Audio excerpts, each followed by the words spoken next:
Hey everyone, Clay from Brooklyn, Football with the Fellas. It's all about Big Blue. Here with what I think it's finally time to do, which is to make my prediction for what the Giants are going to do in this draft. The draft's only a few days away, less than a week away, and lots of us have been talking about what we think the Giants and other teams are going to do in this draft. But very few of us have put our money where our mouth is. And I'm starting a contest right now. I'm going to put my stake in the ground and say these are the picks I think the Giants are going to make. And I would love for you to not only weigh in on what you think about my picks, but to maybe, give us your picks. Who do you think the Giants are going to pick? So let me start by showing you what I think the Giants are going to do in the draft this year. And again, listen, there's still several days left. There might be some trades even before draft day. So I'm, going out on a limb here, but bear with me. So in the first round, I'm predicting that Abdul Carter falls to us at 3 and that we run to the podium and take him. Abdul Carter, I think, is going to be a game changer, an impact player right from day one. And I think we can't pass him up if he's there. And I do think Cleveland is going to take a quarterback. Clearly, Tennessee is taking a quarterback, but I think Cleveland will also. Just think their quarterback room is so bad and they just have to add to that. And there's good enough quarterbacks, Shedeur and Jackson Dart, seemingly the two that most people are kind of talking about as the possible players that Cleveland's considering. I think they're going to take one of them at 2. And, if they don't, they still could take Travis Hunter at 2. So I do think Abdul Carter has a decent chance to fall to 3, and that's who we should and will take. I'm predicting in the second round that we will not be able to trade up with that pick into the first round to take a quarterback, because I think that the other teams that need quarterbacks even worse than we do will beat us to those people. So I think that Cam Ward goes first, Shedeur goes second, and I think Jackson Dart and Jalen Milroe go somewhere between 3 and 21. Pittsburgh has the 21st pick. They are not leaving the first round without a quarterback, in my opinion. And I think they'll even trade up. But I think that the combination of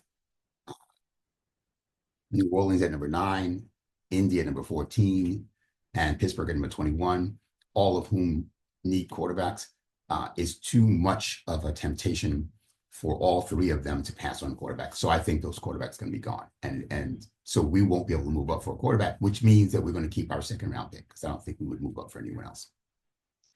As we get to that second round pick, I think we're going to see that there's a fairly good number of defensive tackles still on the board, but not very many offensive linemen that are worthy of pick number 34.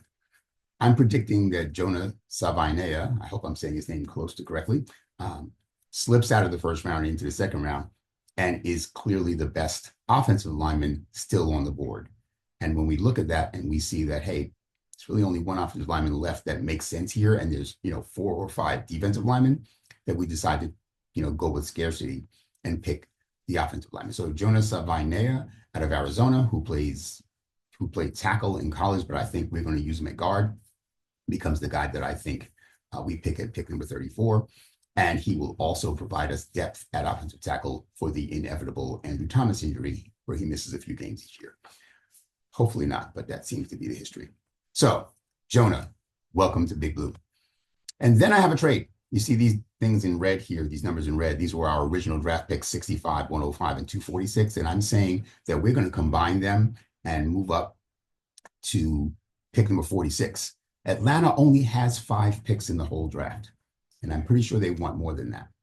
Not only do they only have 5 picks, but it's first and a second, and then there's no third round pick. It falls pretty fast into the later rounds, day 3 rounds. So I think they'd be happy to have a few more picks and willing to give us pick number 46, so they get 65, 105, and 246 back. And I'm saying that we did that because we saw Alfred Collins, the defensive tackle from Texas, still on the board. Again, there's probably 8 or 10 defensive tackles that I think could start for us next year in this draft. But I think Alfred Collins is one who might slip down to the middle of the second round, mostly because he only had 1 year of really good production. He kind of was a rotational piece before that. T'Vondre Sweat was there. Byron Murphy was there. I mean, there's really good reasons why he was. But the fact is, this was the first year he played a lot, and he played very well. I'd be happy to have him. So that's who I think we're going to add in the second round for the second pick of the second round for us at pick number 46. which means we don't have pick number 65 anymore. Fine.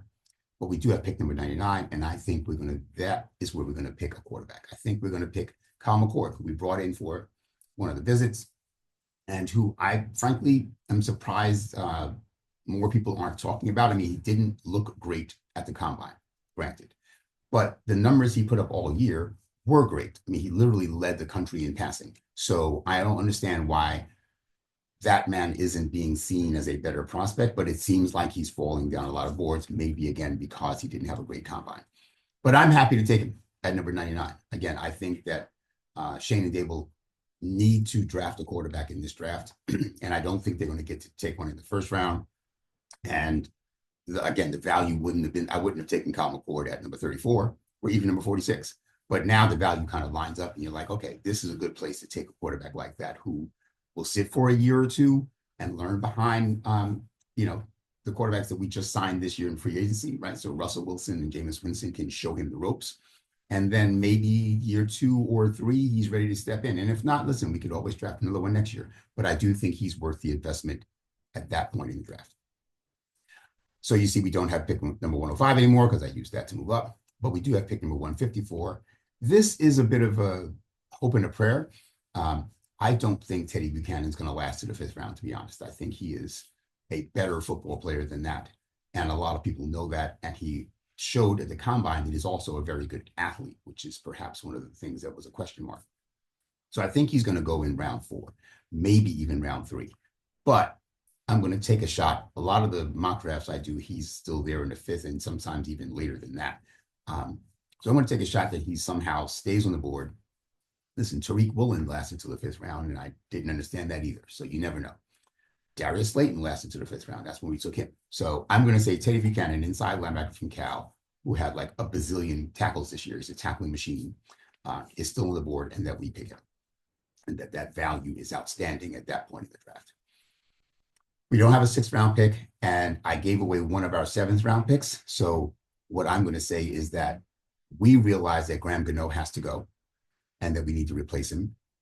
So we pick Ben Sauls out of Pittsburgh as our place kicker in the 7th round. Now, a lot of people say, why do you want to draft a kicker? Just, you could bring him in as an undrafted free agent. Well, there's 2 problems with that. One is that I think someone else will draft him, and this is the one I want.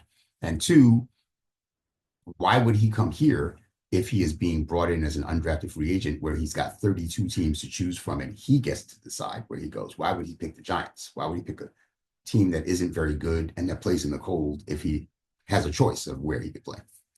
But he did kick in the cold. He did kick at Pitt. So even though there's a couple of other kickers that I was really interested in, or Gallis from Miami and Fitzgerald from Florida State in particular, they're kicking in Florida.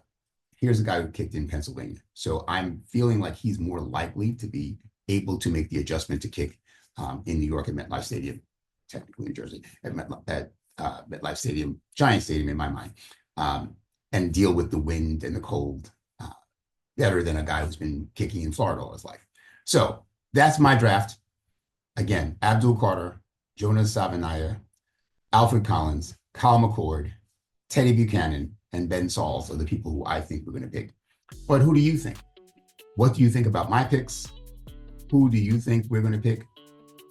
Feel free to put in the comments your picks so I can add this to the spreadsheet. I'll add a new column with each of your names if you like, so you can see yourself on the spreadsheet again. I'll show it again on Wednesday, right before the draft, the day before the draft, and we can all compare notes and see who came closest to being correct by the end of the draft next Saturday. Probably show this on Sunday.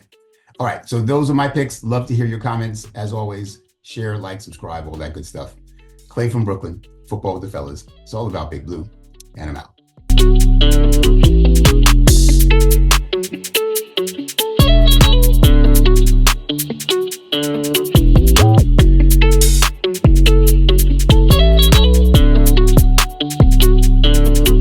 Big shout out to El Marquis Productions, the talent behind the music and production here at Football with the Fellas. It's all about Big Blue. Their beats bring energy and excitement to every episode. El Marquis' skills in mixing, mastering, and creating top quality sound make the podcast come alive each week. For your own projects, check out elmarquisproductions.com and take your sound to the next level.